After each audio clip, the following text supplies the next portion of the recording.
all the time. And sorry, Spencer, come on up too.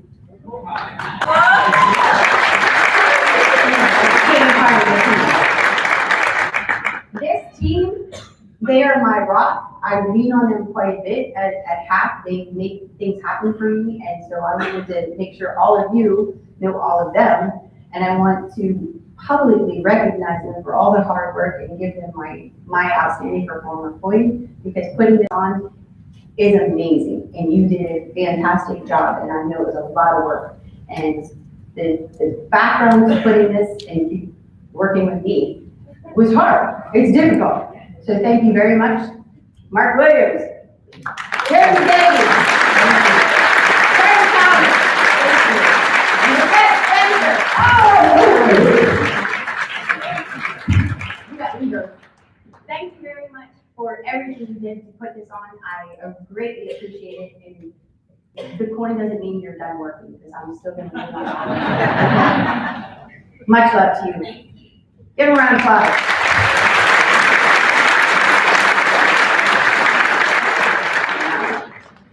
Okay. Are they fantastic? Seriously, they're fantastic.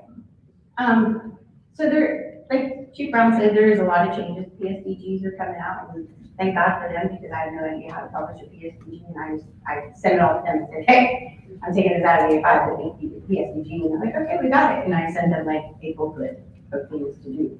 So they're doing it, and I love them for it. The health of the fleet. I know, because there's a lot going on. So I wanted to talk about the health of the fleet. The biggest change, I think, in my health of the fleet, in the health of our fleet, is that I recently, since I got into the seat, I opened it up to senior airmen to come in. And that does a couple things. How much time do I have? Okay. That's a couple of things. So initially, when we were pulling in only staff selects and staff sergeants, and they would test PDG only, and then we would need tech, and then our tech sergeants were manned at like over 200%, and we had 30% manning on staff somewhere in there. So the obvious change should be bring senior airmen, they test PDG only, and then they make staff, and they can sit in the staff sergeant position, right? Makes sense. So that's what I did. That was one of the biggest changes. The other change is just a recent change that I have done, and some people may or may not be very happy about that. But I spoke to the curriculum manager for personnel, and Hildegard Juan, and Chief Brown, and Chief Edward. And we all discussed it, and I did not publicize it. I didn't coordinate it through anybody. I just did it, and sometimes that comes back to bite me. However, the formal training offices are now becoming ours. We will ban formal training offices in domain. So there's 28 3FO positions are getting converted to 3F2 positions. So formal training from the beginning to the end of this process will be 3F2 process. It's in our A5.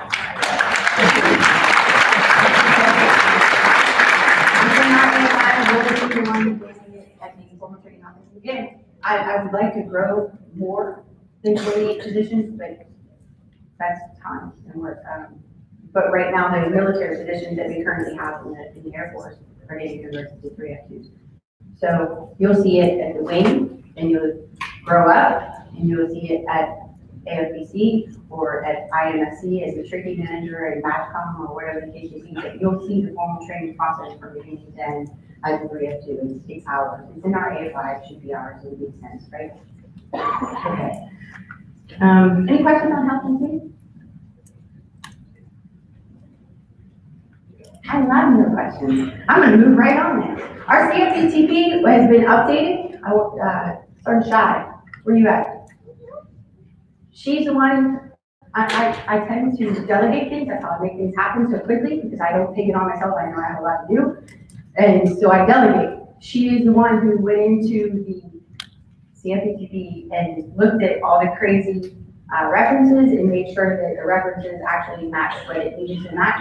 So because of her, it got published, and it is now an after as well. It should be an after. If it's not, it's going to be very soon, because they told me I'm putting it in after.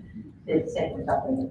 So we are now have a brand new CHP with new SDS and correct references to 2651 and all that stuff.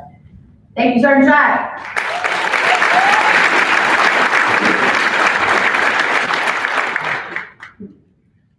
McT. How many love McT? We laugh.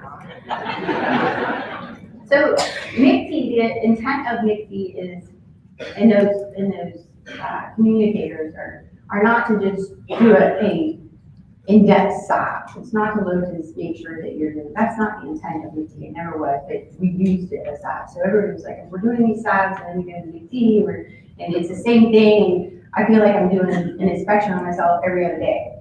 So McT is supposed to be those communicators, those tasks that happen and you don't do it, then it would be mission failure. We would fail somewhere in the training world, right? So Sergeant Portillo Ramos, also known as Portobello, and Sergeant Speed, stand up and say hi to everybody. These two, I delegate. That's how I make things happen. I delegate. These two were my checklist. And we had some teleconferences and we worked it out with the national functionals. And our McT checklist has been updated. And I'm separating based on their advice. I will be separating the base functional from the base training manager from the functional manager. Those will be two separate checklists. And then you'll have your DTM checklist and the others. But they did all the work to make a foundation for us to actually work with and make something current and valuable to you all. Okay? So thank you. And the system only updates a quarter, so it should be updated 1 April.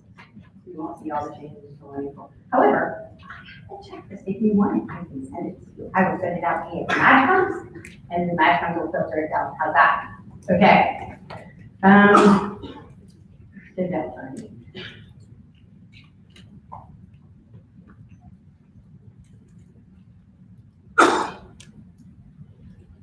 Alright, I talked about all my things.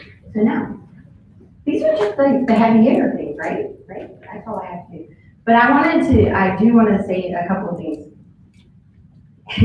I just went to the schoolhouse. Schoolhouse is changing. The schoolhouse that, as we know it, that we went through, is not going to be the same for our future generations. They're standing up more of a student-centered learning. So we went through, we had a lecture, death by PowerPoint, blah, blah, blah, blah, and we thought we were going to gouge our eyes out during tech school, right? Be honest. You did. You thought you were going to gouge your eyes out. You hated it. You can say it. I know. So I just left the schoolhouse last week, and I spoke to them, and I wanted to, is this game? Don't shoot me. Like, I'm right up here on a target. There ain't guns now. Okay. I sent AFPC assignments a instant email for them to work now. I'm overhiring a staff and a tech at the schoolhouse. And it's a report delay area of 120 days, so I'm sorry if you can assign it within the next 4 months. But somebody's going to do it. There's going to be a staff and a tech that's going to do it, and they have to be pretty well versed. But she's hiding her eyes. You're a master, you're okay. But I did approve a overhire for 2 years, but it's only a 2-year gig because it's only for the development of our school and our new 5-level course. Because I deactivated the CDCs because how many of you thought they were valued? Great, hand, you got the CDC with value added. You're not liars. Look at you. Okay, so I didn't do a value added either, so I deactivated it, and that also plays into the whole promotion. Currently, right now, the 2201 has now converted to 2651. Those amazing test writers. Do I have any test writers now? Okay. Those amazing test writers went through it and updated the, what do you call it now? You know, that reference, that catalog that tells you your references for your promotion. Yeah, that catalog that tells you those references, they updated that. So now there's certain chapters that are testable, and the test you still have to do. You're not completely only. I'm sorry, you're not, because you should have done 2001, and all that has changed is chapters or paragraph numbers, and nobody asked you those questions either. I got you too. You cut your hair. Yeah, you tried to fool me, but I recognize you. So anyway, so those, the testing, the promotion testing is still gonna be SAT and PDG. Your references will be the new 2651, the new chapters are outlined in the new catalog for that. And then later on in life, we'll have a five-level course that will probably be part of that promotion references. Stand up. Who's in here from PACA? Sarah, are you here? She's not? I forgot her last name. I'm good at Harris. Sarah Harris and her team from PACA developed our 3F2 coins. And then Sergeant Perez Orozco, right? She hooked me up with, thank you. She hooked me up with the vendor. So say thank you to her.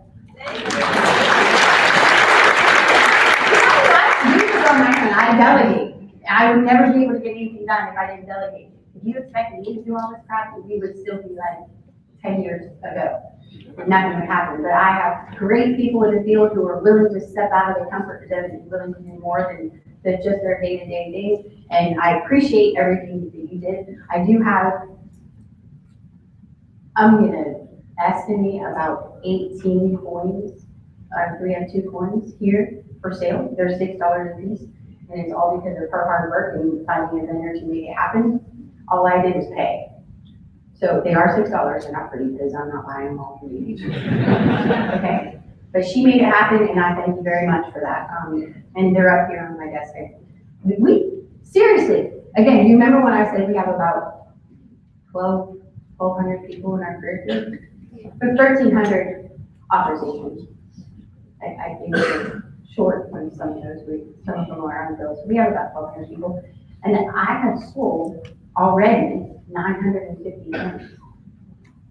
950 coins, that's amazing. We have some pride in our career field and I love you for that.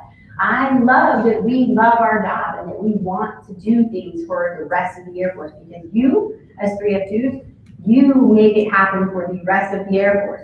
If we didn't manage their training, don't think it'd get done without you. You make it happen. So I want to say thank you to everything that you do and let you know I have points here. Questions for me? Yeah, I put too much stuff out on Facebook. Otherwise I'd have questions. All right, this is your opportunity to talk to the career field manager. I know y'all have questions out there. I have a question. Ma'am, I'm Sergeant Ray from the 30th Rescue Squadron of the Air Force Base, Georgia. How do you feel about the new promotion for E7 to E9 without testing? See, the schoolhouse asked me that same question. It has to be very political right now. Okay, I will say this. It has been said in the past that test was the only thing you had control over, right? That was what you had control over for your promotion because everything else is up to subjective scores of the board and blah, blah, blah, blah. Agreed.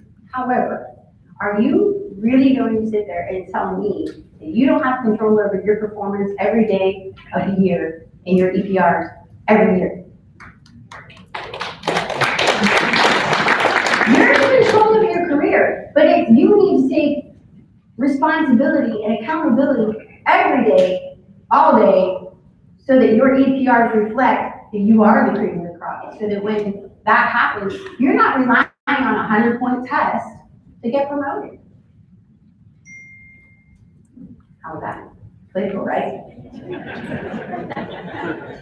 However, it stung me a little bit. I will be honest. I was stung. It stings a little bit. But But I do agree with it. I think that when you become a senior NCO, or you're trying to become a senior NCO, it's all about those EPRs. The things you do in those EPRs outweigh by far anything you could regurgitate onto a test. You're either a leader or you're not. And those EPRs state whether you are or you're not. Those evaluations every year. So that's my answer to that. There was a question in here too. If you have a question, we have 2 microphones in the back. I heard it just fine. I heard it just fine. Okay. We know some of you can project your voices, but we want to make sure that everyone in the room can hear your question. So if you don't mind, waiting for the microphone to get there so everyone can hear your question.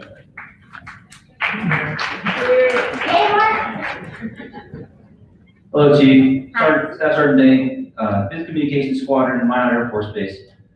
My question, sir? Is it cold there right Yes, Chief? now? Sir? Sorry, Chief? Is it cold in Minot right now? It's North Dakota cold. So are you happy to be here? What's that, Chief? Are you happy to be here this week? Chief, it's been 8 years since I've been back here, and I'm glad to be back. But I'm much more glad when I'm back home completing the mission. Okay. Well, I'm not happy then. That's why.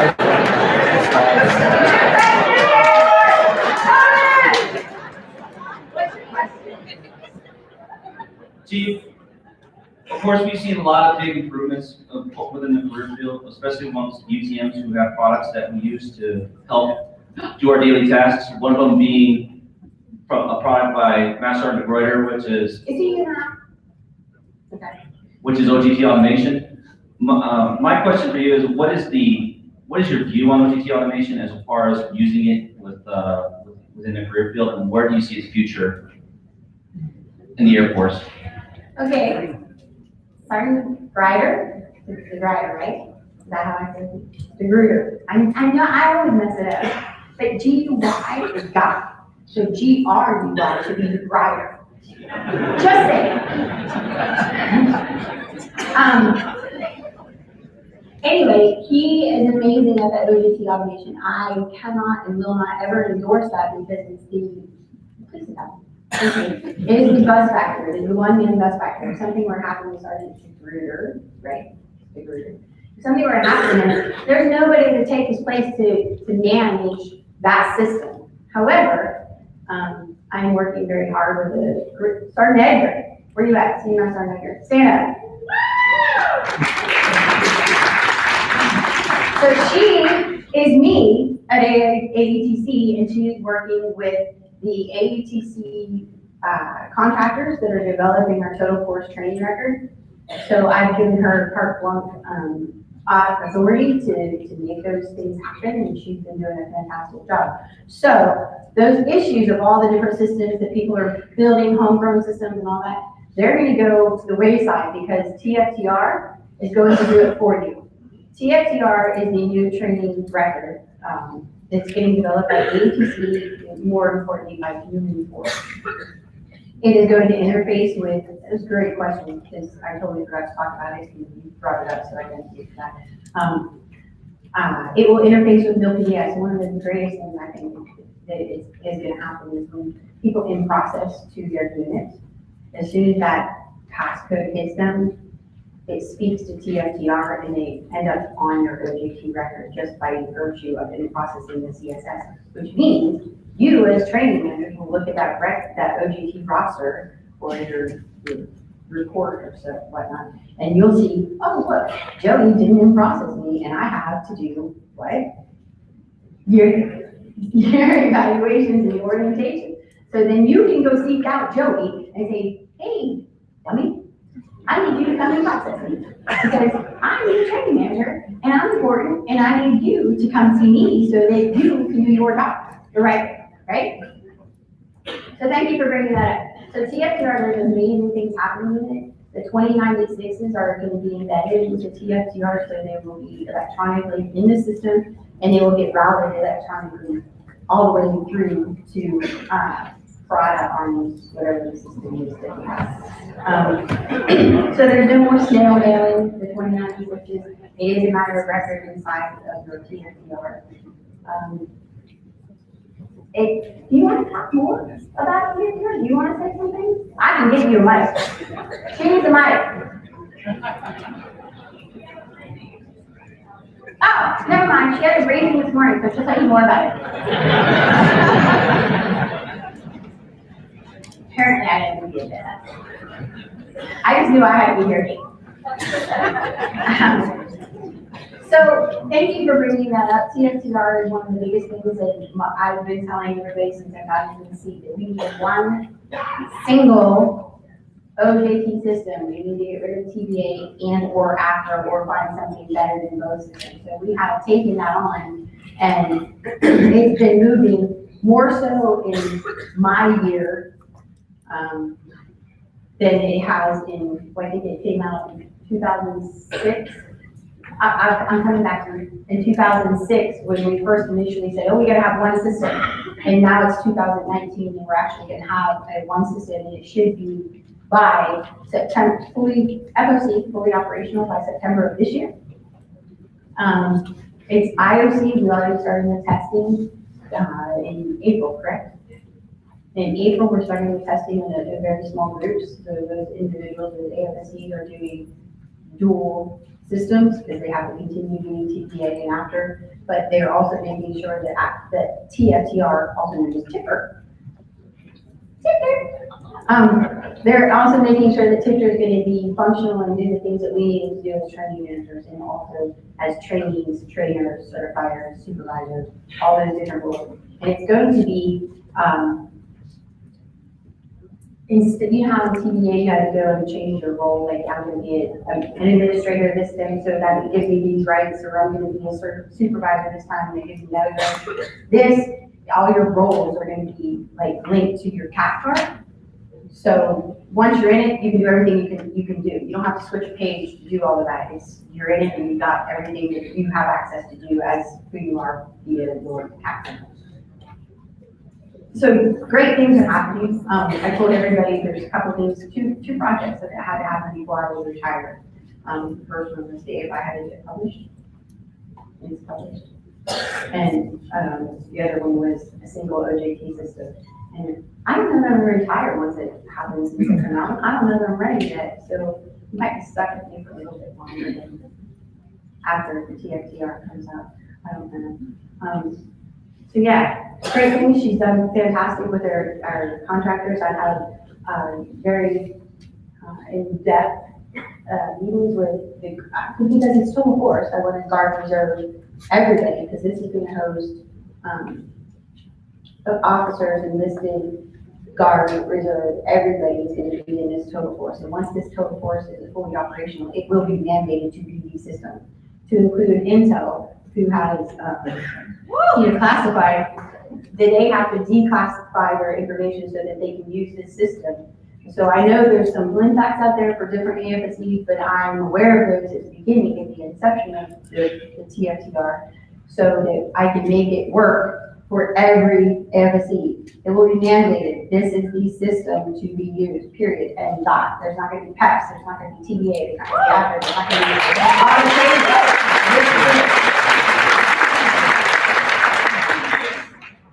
1 second, because he actually had a question for that, and I'll come back to you. Morning, Chief Sergeant Portillo Ramos, aka not for the devil. You can PR. Anyway, how are we doing when it comes to recruiting new airmen or NCOs to come into our crew to replace all those empty vacancies? What do you mean, how are we doing? Are we getting enough members cross-training to become training managers and fast enough to replenish those, leading the career field and also filling the empty billets that we have out there? We are doing better. We are not where we need to be. So we are definitely doing better. And why I asked you what do you mean by that is, okay. Some of you are retraining, well, all of you are retraining, but some of you are recent retraining. So when you are a functional at the base, and you're doing that interview, you are aware of how tasking this career field can be, correct? You know that you're in a one deep spot at times, and if you're not there, then training doesn't occur, or reports don't get done, and then training program fails across your unit in many different ways, correct? However, y'all crack me up too. So there are some, and obviously you're not here because I deny them. There are some functionals that say, I highly recommend, they're gonna be fantastic, and then I look into their EPRs and their supervisors say they can't work autonomously, they can't work on their own, they're not emotionally stable, whatever the case may be. And I got this functional telling me, yes, put them in. No, because it hurts all of us if I bring them into the career field and they can't work on their own. We are getting better at our reputation. When I came into the career field, and I'll tell you this, we as training managers, we get enough rope to hang ourselves with. I would hope people in this room are not hanging themselves. And also the ones that couldn't make it here because we were holy smokes.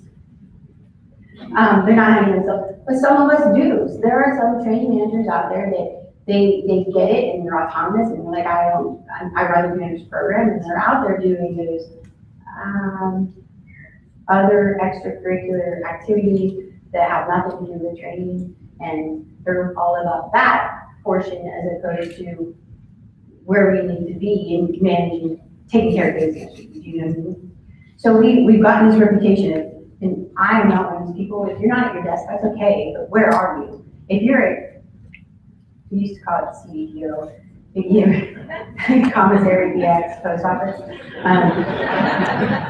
If you're doing that stuff, that's not okay, because we have a job to do. But if you're out in the work centers and you're building that rapport with supervisors and you're taking care of the airmen that are in upgrade training and all of the people in your unit and making sure that the training program is successful, that's okay. You don't need to be behind your desk. You shouldn't be behind your desk.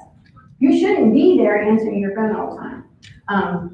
But it doesn't mean you should be at commissary DX, post office, or golfing, or at the gym, or, I mean, you can do all those things as long as you're taking care of business. Don't get me wrong, I'm okay with you taking care of you as a person. You gotta take care of business first. Does that make sense? So when you say, how are we doing? We are getting better. I think because we still have our, what do you call it? SRB? Yeah, so, is it? No. The bonus that when they come in, a lot of people want to come in, and there's a lot of senior airmen that are really driven to come in. And I think that we increased our retraining applications and the number of approvals and things like that. But we're not where we need to be. I will say that.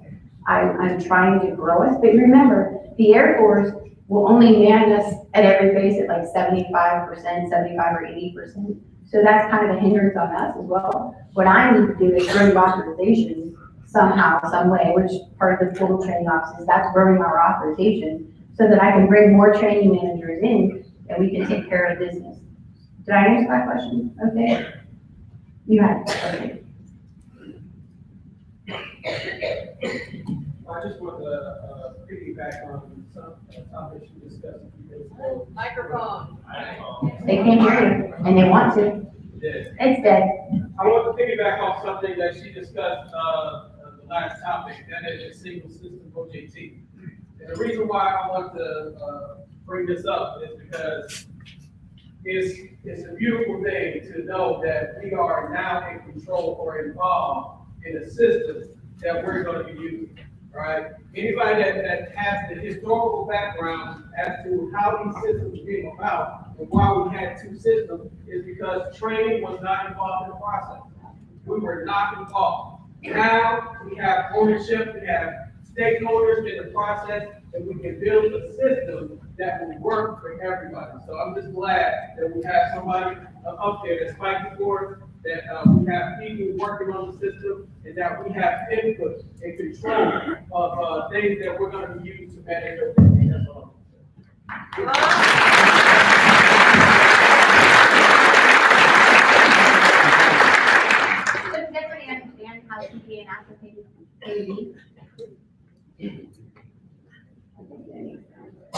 maintenance is TBA, and it's all because somebody had a good idea berries. They came out, and they're like, I got money, I want this is what they did. I got a question here first though. So, to me, when I got in the seat, I was kind of a jerk. I really was, to these contractors. I was really kind of a jerk. And she knows, because she sits right next to me, and I would have this conversation, like, no, I'm not that girl. You're not gonna call me every week, we're gonna have telecon every week on Wednesday, and you're gonna take my Wednesday 2 hours to tell me the exact same thing you told me last Wednesday. So you need to either move forward, or just stop talking. And so it was pretty ugly at first, and then, but I've got a great team, and I want this system to be built and used by you. You're the managers of the system, so why would you not have a vested interest in have the information put into the system that you need? So me as a CFM, I don't use the system. I can't tell you the last time I was ever in TDA or out there, but I know that, and I'm okay with that. So I send lovely people to work with, and I got trainers to come in and talk to the community forest vendors and all of that, and Brandon Gentry, where you at? Even civilians, my civilian trainers, I have their voice being heard on the system. So this is for you because you use it, and nobody else should be involved as a key stakeholder, even though they may be users of it. I have traders in there, and I have CFMs talking to the communicators and the contractors and whatnot. This is mostly your system, and it's holding you, so I want you to be your voice in building it. So thank you for doing that for us. And she has a great team working with her as well. You had a question? Good morning, Chief. Good morning. Sergeant Niles, Apple. Where do you see with the steady decline in full training quotas, where do you see our professional development going in the near future? Because a lot of us feel that we don't get enough development, especially from Second Air Force and other vendors. Thank you. You mean like a 7-level school or a 5-level school or something along those lines? Or ISD, or You're not getting ISD and POI and all that stuff? I've been in the career field for 13 years. The only training I've been to is big. You've been to DIC? Yes, ma'am. Wow. Were you an instructor? No. I presume It was a last minute bill when I was at the Security Forces Squad.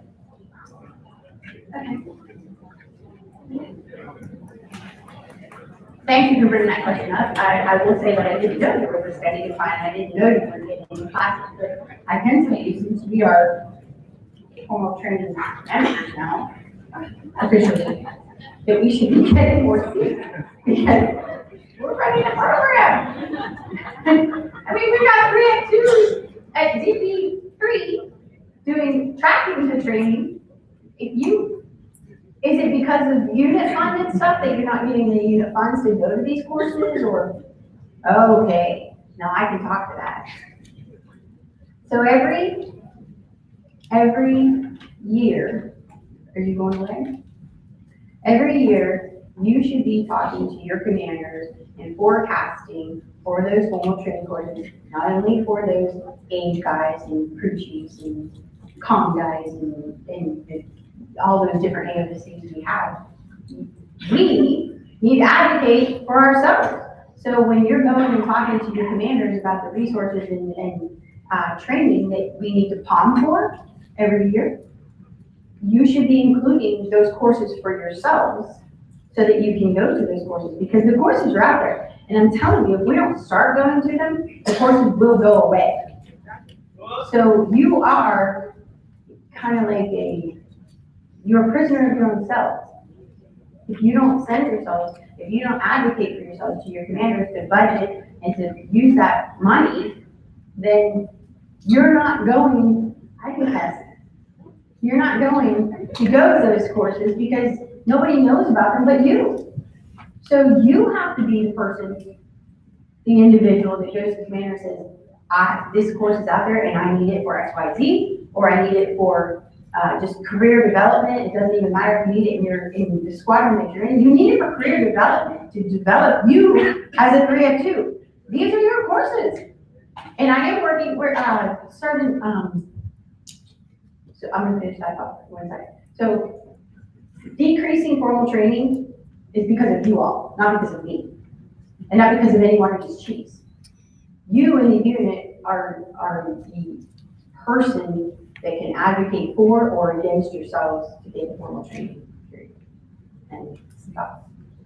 And if it doesn't work once, go back and try again. And if it doesn't work then, go back and try it again. And then if you need me to advocate for you, by all means, I have cards, my email's on it, my cell phone's on it.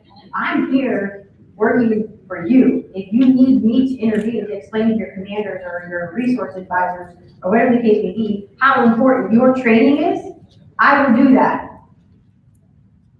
That's what I'm supposed to be doing for you. You don't work for me, I work for you. I make things happen for you all. So I don't know if I answered your question the way you wanted me to or not, but I answered it.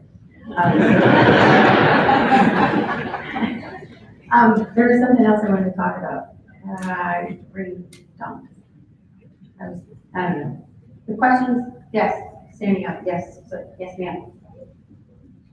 Sergeant Suzette from Barksdale Air Force Base. Julia! Yes, hi. Hi! I actually have a question in relation to the total force training record.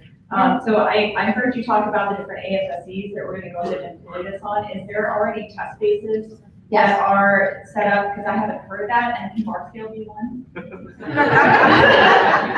So the contractor is actually in San Antonio, so I wanted to keep the costs down. So I tried to get a population that were local, but there's some maintenance people going to UI to come down here to test the system out. I would ask you to speak to Senior Master Edgar, because she's taken the lead on the CFTR. I'm not there, I'm not local to them. So it was hard for me to be the lead of it when they're down at San Antonio, so I employed her, and she's been doing a fabulous job of it. So if you want, I need you to talk to her. How's that? Absolutely. And then I have one more. I've been sitting here stewing in it for a little while. If we took away our CDCs, no value added, and there used to be some talk or stuff in the CDCs in regards to ESO, doing ESO duties and things like that. For us in our career field who is deployed, we find ourselves in a position where we're running, an education center, a learning resource center, facilitating testing and things like that. Now, right now, currently, we're getting a little bit of training for the base level. Is there going to be maybe a block in tech school whenever you come up with whenever the 5 level course is online to kind of go over those in a little bit more detail for CDC testing and things like that in a deployed environment? Because that's something we're not getting there. You kind of go in a little bit here and there, but you don't actually know how to do it until you jump in the seat and then you're testing somebody for a full 6 months and then you pull chocks and somebody else comes in. I have a couple answers to that. First and foremost, I will say, I don't know if it's going to be in tech school. I can take that and take away and work towards that being in a tech school, but it would be a very small block because it's a very easy task. And second, I want to say that there's actually a policy out there that says active duty cannot counsel on education. It has to be a 1750? 1740. Civilian that has to be in counseling. So when I have people email me and say, hey, I need access to the education, what is it, my answer is always no, because even the deployed location are not supposed to be ever in any one of our UTCs that are out there, those deployed locations. You're not supposed to be the education counselor. You're there to be a test control officer. I'm coming back. However, I know that there's some places that are forcing your hand to counsel them, but that's not what you're there for. That's not your purpose is to be a test control officer, and you're supposed to go for training prior to moving. But all those individuals that are deployed, they still have to go back to their home base, to their ESO to approve TA and get their counseling prior to moving going. I'll come back to you, I promise. So although guard, and it's not leaving our CFTP, those education things are not leaving our CFTP because we do have guard as reserve that run education offices, is that what you're saying?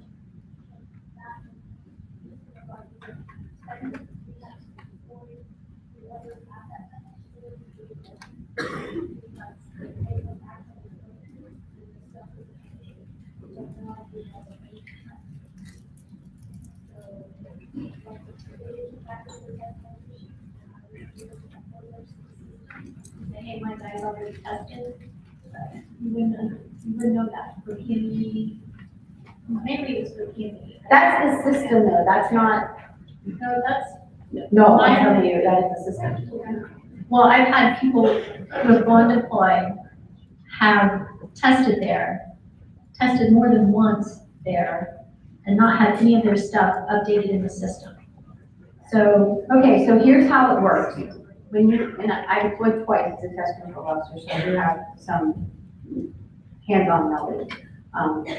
When you test, every day you're supposed to upload those tests and do an e-batch, and that goes into the system. So if they're doing an e-batch and your individual or your guardians or whoever, the individual who tested isn't getting updated, that is a system thing.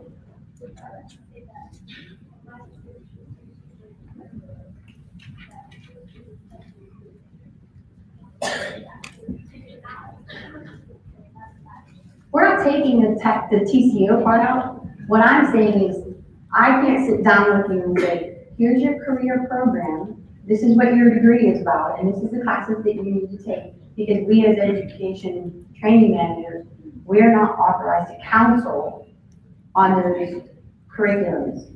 It has to be a 1740 from an education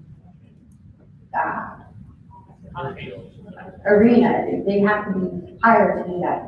Testing, we can do. And if there's an issue with the testing at a deployed location, I can't fix it if I don't know it. So if you in fact have individuals go into a deployed location and your information isn't getting e-batched into the system, then I can work that through the system, through my chains to make that, to understand why that's not happening and to fix it.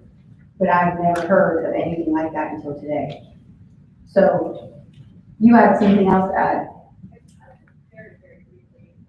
I think lab, we have, when we are deployed, but deployed also by the officer, and what we find that, and I don't think is that people come to us like, oh, you are getting these information, you can update my app or maybe follow up counseling. And you need to say no, you need to go back to your ESO at your home station. So we do, and then a lot of the times they're not getting traction, and what ends up happening was, we would actually facilitate a very quick, all right, not getting counseling, not helping with these classes. However, we would say, okay, this is what you need to do in order to get your switch system improvement, your system data, so, and we would go down that list of steps. So, and unless you know those things and have everything, it's kind of, it's tough to kind of manage in the beginning. So, having like that little block that Thursday or something training that's not as easy as I'm not making sure to apply. It's no longer, it's in our CFP because guard reserves as education, but it is no longer a wartime task.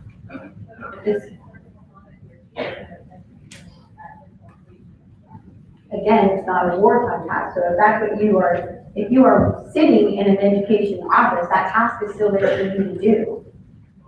But very few military active duty actually have positions in that education office. So if in fact your base has a military position there, then yes, you'll get that training via ODT. But to say that I have to make that a deployment, thing, I can't, because that's not what we're there for. And by law, I have to we cannot try to counsel correct it on the next one. people on their, If I mess it on up their right degree now, I'll lose program the signal. by law. So I have to wait. That has to come from a 1740. So I can't say, this is gonna be a wartime task, and yes, you're gonna do it. So every time I get an employed person come back to me and say, I need access to Atlas, my answer is always, But no, I mean, I'm you listening, don't. I'm monitoring. You're not It an sounds education fine. officer, It's you are just- a test It's control just not officer. great, but it's, That's it. I could hear You're a everything she's TCO, saying. that's what you were deployed to be, so you need to let the other people at your base understand your roles and responsibilities, and they need to reach back to their home station, because they're not there permanently. Okay.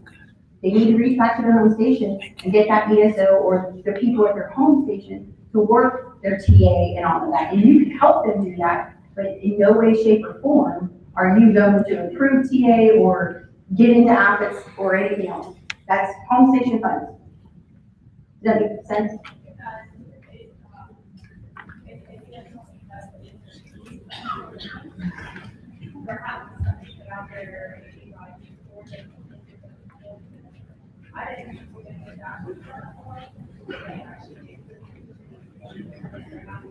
There's a lot of conversation, a lot of whispering. You need a microphone, they say. Uh-oh.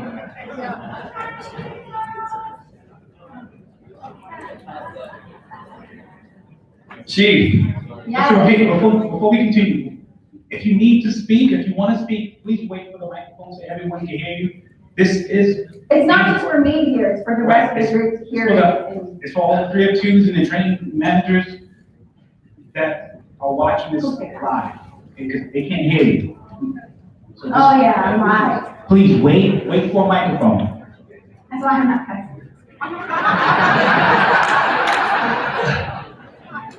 good morning, Chief, how are you? Good morning, I'm great, how are you? We met last night. I'm Sergeant Perez from the I Roll know Travel Team, exactly who you are. Shepherd Air Force Base. Hey, who's the guy who didn't get POI and ISD? Raise your hand. Hey, hand this business card down that way. Hand that business card down. Hand it all the way down to that guy over there. Hold your hand up, man. First off, I got a text message from a guy who's trying to watch this on YouTube. He said, do me a favor, tell whoever's running the camera to zoom in on the stage. The audio is really bad. I'd like to read their lips. Secondly, for the staff and the tech who got non-ball to go to Keesler to work on the new 302 They haven't course. yet. They Okay. So my gripe, right, and I know these things happen, right, because I've been non-ball. I got non-ball to the career field, I got non-ball to be an instructor. So I know how it feels to be non-ball. But what I think, Chief, is that it's really tough to give people only 2 years to work on that curriculum, because if they don't have any kind of education background as an instructor, they're not going to be proficient at the course, and so they're going to be basically trying to lead the blind on something they're not even proficient at teaching. Yeah, I understand that, man. So, and actually I lied, I didn't mean to, but I did. Oh, okay. I forgive you. Thank you. So, it's only, I can only do this over hire in non-involving individuals, these 2 individuals, because I want to make huge changes to the development of a new course. But it is not a permanent thing, so this was my, hey, you gotta go down there and help Sergeant Potter develop our new course, because he's drowning, trying to. Thank you. He's drowning trying to do this on his own. So my quick fix to get him the man he needed, because if you, I asked all my MAGCOM, I'm starting to roll out. I asked my MAGCOM functionals to give me a body, each one of them, they're like, I don't got a body to do. So, we don't have a body. So what I did was I took them. All right. And the only way that I could, CFM has this authorization, which I just found out last week. I have an authorization to actually send assignments, this memo that says, you're going to overhire. I want to report no later than within 120 days. This is not a permanent overhire. This is a 2-year stint to help me get off the ground for this new career development course that we're building. And then we go back to our low manning. So now Colonel Lipinski, who is the commander of our schoolhouse, he has authority to, once he gets those bodies, to use them however he wants. If he wants to take the new bodies and send them through Vic and they can teach, and those individuals who have been teaching and have all that information, if they can get pulled out and help Sergeant Potter build the new course, great. That's probably what he would do. Well, But, you're right, it would be very hard for a staff or tech to be brand new to this career field and go down to the schoolhouse and start developing a course for the rest of us to press forth with. So there's a plan, I'm doing the best I can. I appreciate it. I just got like one real quick thing. So here's a business card for Sergeant Potter. Go ahead and hand that down his way. Thank you. And then I also want to say I feel hurt that you guys didn't call me because I feel like I'm one of the ISD SMEs. I teach it. I'm the dude. So if you need ISD, you hit me up.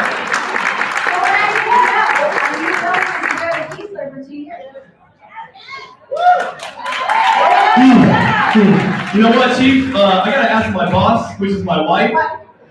So you're my boss, but like my wife holds precedence over you. I don't know. We'll talk. We'll talk, and you owe me a coin, I believe.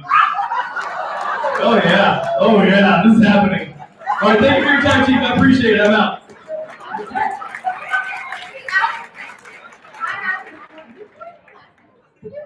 This gentleman told me last night, but I brought it.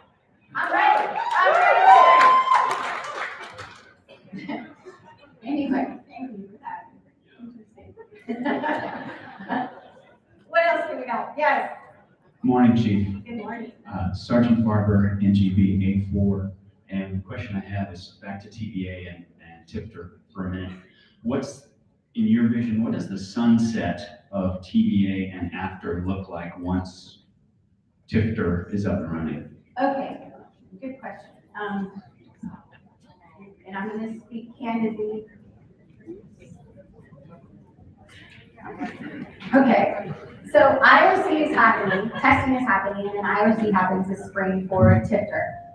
The systems after and TBA will run concurrently together until we know TIFTR can be fully operational and can merge all of that information. The contractors are going to, whatever's in after or TBA, and I do mean only after and TBA. If you have a system out there like PEX or whatever, that is not in the contract for the contractors to merge that information into TFTR. But whatever is in TBA and after is in the contract, and the contractors will merge that. It's not going to fall on your backs as a UTM to manually put all that information into the new system. So during IOC, it's going to be, test of whether you can really be fully operational, and then we go FOC. Once we are FOC, TBA and after will sunset and just be shut down. And thank you for that. The reason I ask is because next month, I'm the guard rep and the other managed cops are sending reps also to the TBA functional review board. I'll be there. Great, it would be great to see you there. But the question I have is, well, I'm just anticipating what the TBA team and the contractors there are going to say about. Are they going to say, let's press forward and change this to TBA and so forth? They are required to continue updating and linking the systems at our TBA as we go. Because if we don't go FOC, then TBA will be funded to go even further. But it's looking as though TFTR will be fully operational by then. Thank you. But all those updates that we do in the FRB that we talk about, those are going to get pushed so that we can continue on having a better system for the users. Yeah, in fact, can't believe it. Yes. Somebody's got something. Good morning, Chief. Master Sergeant Bustamante, 4th FSS, Seymour Johnson Air Force Base. I got your name. That's a good thing, I hope. I know why I know her name now. Never mind, go ahead. Okay.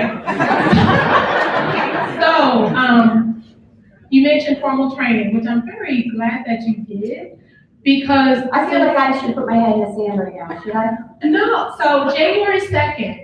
That's my birthday.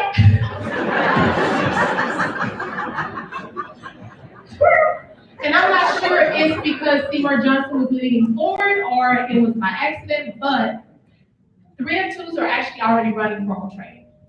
My question is, as the functionals for Seymour Johnson, are they required to provide a 3F2 body? Or is the FSS UTM required to be double-hatted, or the education and training person? Because we have a education and training person as well. So how is? Yes, yes, and yes. So there's only 28 authorized 3FO positions in formal training worldwide, 28, military, and they're all 3FOs, okay? Those 28 positions are getting converted as we speak to be a 3F2. My goal is to try to gain more military positions as 3F2s in the formal training offices, but you know, if there's any manpower in here, you have to be manpower standing, you have to do what do you do on a daily basis, and how long does that take you, and the best in order for you to grow and a position. Most of them are, there's, I think, 40. Are you putting ketchup on your banana?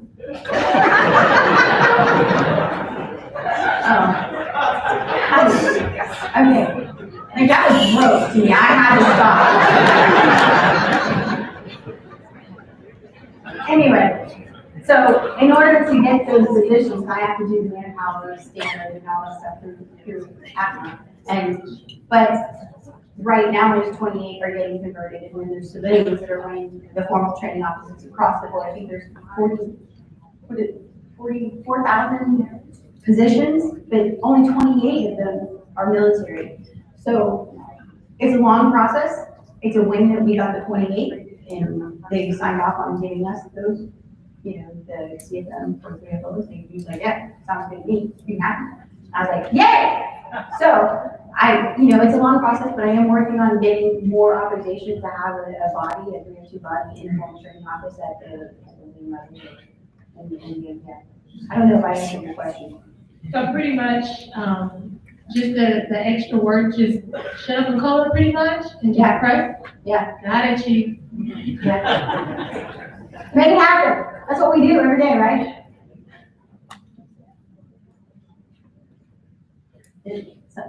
Yes, right over here. I'm bouncing back and forth, okay.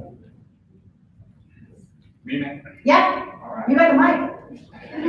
Sergeant Wilson, 138 Fire Wing, Tulsa, Oklahoma. We just recently went through a conversion for our Title V's. Is there any direction or guidance on civilian training or anything that we need to do as far as pressing forward with that? Are you guard? Come on up here. Answer this question for me, because I have no idea what you just said. It's like Greek. You need a mic. She needs a mic. I don't know the answer to the question. I gotta sneak. I'm not afraid to say I don't know. I don't know. So that's a A&G specific question. Title V, we've hired civilians. That's a new thing for us. You know, there's a whole different background story on that. But so we're hiring civilians, and so their training is managed by your state HRO. So it comes from NGB HRO, and then it goes down to your state. Any of their training is managed by anything you see for civilian training in an active duty AFI disregard. I'm going to say it, disregard, because the state HRO is working with A&G or CHRO, and they're coming up with their civilian training. So there is something in the pipeline for that? Yes, yes. All right, thank you. I got told I got 4 minutes, so let's have one more question. Yes. I got a timekeeper. Good morning, Chief. Good morning. My question is about, you talked about student-centered learning earlier, and that's kind of the way forward for the schoolhouse. When Sergeant Potter and his team are done changing the apprentice course into what I'm understanding a bi-level or a journeyman course, what is the future of our career path? What do you see changing down the line for 7-level upgrade and just career development for train makers in the future? There. I think I may have misspoke, or I didn't speak clearly enough. Maybe that's something. The IST, the tech school, is becoming more student-centered learning. So they have more hands-on role playing of bigger training manager. Somebody walks in and says, I want to process you, then that is more active learning, okay? However, what Sergeant Potter is doing is that next level to the 5 level. He's building a brand new course to replace our CDCs, and that's what the overhires are helping to do. So it's 2 separate things. I made a mistake earlier not to say that clearly the first time, so there's 2 separate things, although it's all happening in the schoolhouse. To answer the second part of that question, what I see in the future,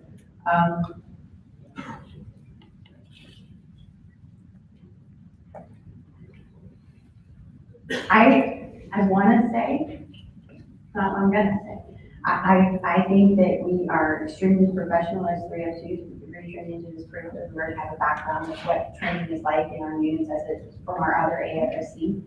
I do think that we need a 5-level course. I think it can be something more relevant though, and as to what we do and to learn what we do on a daily basis as opposed to regurgitating.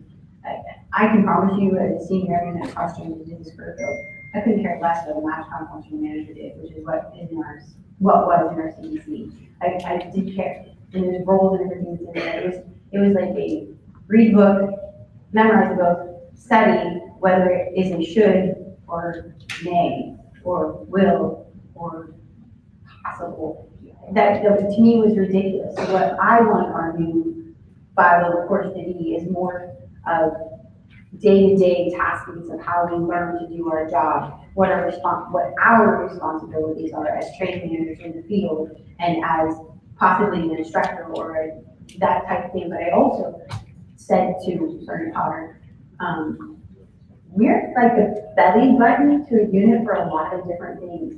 So we have people coming in and saying, hey, I want to re-enlist, I got a re-enlistment bonus coming up. So a lot of those administrative or 3FO processes, people ask us about. I want to make us better NCOs.